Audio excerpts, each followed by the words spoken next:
மாண்புமிகு தமிழ்நாடு முதலமைச்சர் அவர்கள் அரசு செவிலியர் பயிற்சி பள்ளியில் பயின்றவர்களுக்கு 1156 கிராம சுகாதார செவிலியர் மற்றும் 75 துணை செவிலியர் பணியிடங்களுக்கு நேரடி நியமன ஆணைகளை வழங்கினார்.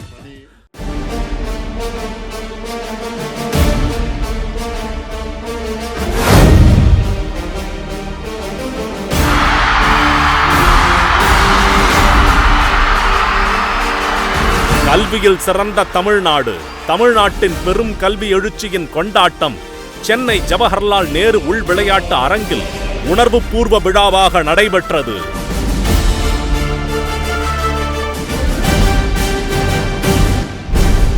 சாப்பிடாம வகுப்புக்கு போகிற அந்த குழந்தை காது பசியில அடைக்கும், வயிறு கில்லும்.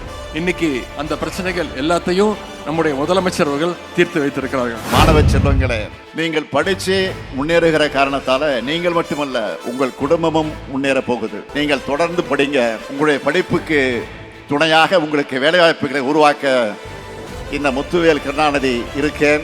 CM morning breakfast scheme.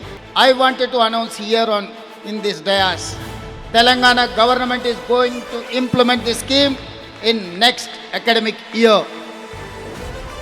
2025-26 கல்வி ஆண்டிற்கான புதுமை பெண் தமிழ் புதல்வன் திட்டங்களை தொடங்கி வைத்தார்.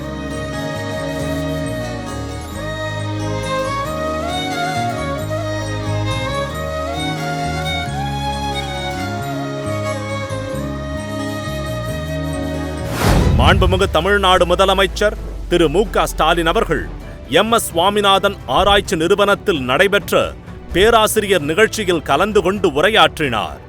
வேளாண்மை உழவர் நலத்துறை சார்பில் நடைபெறும் வேளாண் வணிக திருவிழா 2025 தொடங்கி வைத்து உழவர்களுக்கு நலத்திட்டங்களை வழங்கினார்.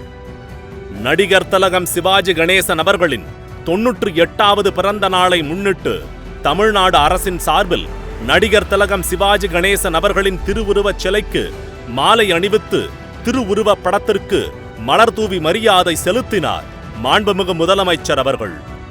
உத்தமர் காந்தியடிகள் அவர்களின் 157வது பிறந்த நாளை முன்னிட்டு தமிழ்நாடு அரசின் சார்பில் உத்தமர் காந்தியடிகள் அவர்களின் திருவுருவ படத்திற்கு மலர் தூவி மரியாதை செலுத்தினார். ராமநாதபுரம் மாவட்டத்தில் நடைபெற்ற அரசு விழாவில் 176 கோடியே 59 லட்சம் ரூபாய் செலவிலான 109 முடிவுற்ற பணிகளை திறந்து வைத்தும் பல்வேறு துறைகளின் சார்பில் 50,752 பயனாளிகளுக்கு 426 கோடியே 83 லட்சம் ரூபாய் மதிப்பிலான அரசு நலத்திட்ட உதவிகளை வழங்கினார்.